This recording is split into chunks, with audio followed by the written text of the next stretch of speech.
Welcome back to Doireann TV. Right now I have Lorne Baring with me in the studio, and he is the Managing Director of B Capital. Today we're going to have a look at the growth of the Chinese economy. So welcome today, Lorne. Hi.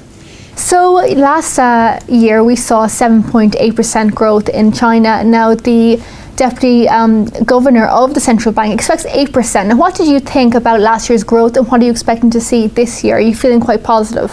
Well, I think that last year the concerns were that growth in China was slowing, and in the last quarter we started to see a turnaround, combined with policy language from the central bank indicated there were going to be stimulus measures. The last print that we saw was 7.9%, and I think that we probably have now seen change in the growth rate to end up probably this year somewhere between 7 and 8%. And that means that it will be a driver of global growth, rather like we saw in 2009, and has already started to lift markets, particularly in Asia. And the Deputy Governor also believes inflation could be a problem. Consumer price inflation could reach 3% or higher. Now, are you concerned about inflation at all for China? I'm not really. I think that global inflation is under control and quite subdued.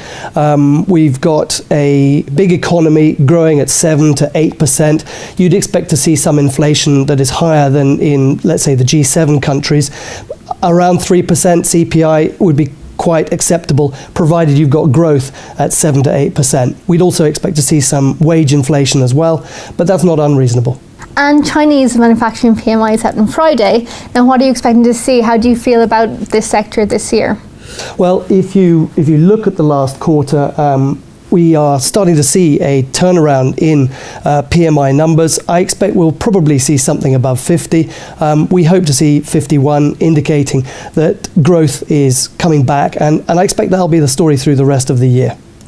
And let's have a quick look at this graph just showing production. I think it's the same story. Through most of the year last year, it was not really going anywhere, and the economy looked like it was going to settle somewhere around 7 to 7.5. The last print that we've seen on the PMI was 7.9, and that's quite exciting. It's in the upper band of what we're expecting, and I think that that's really supporting markets worldwide, along with other quantitative easing measures, etc., around the world. And what are you thinking in terms of exports?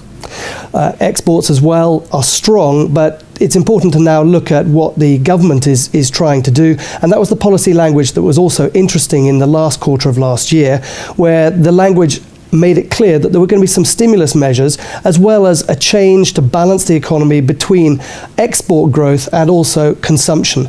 And I think if that balance is able to be achieved, then China is on a great road to recovery, and will be extremely interesting for other parts of the world, especially Europe. And Europe's biggest trading partner is China.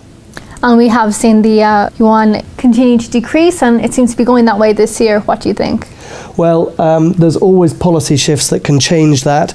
I would think the best thing to do is to look at the trend line here, and if you follow the trend, you can see that there is an appreciation of the yuan against the dollar, and I expect that will probably continue as we go through the next 2 to 3 years. And finally, if we look at investment for China, what are you expecting to see? Will it be a good place to invest in 2013? I think that China itself is very interesting. The prolonged bear market of the Shanghai Composite has turned around.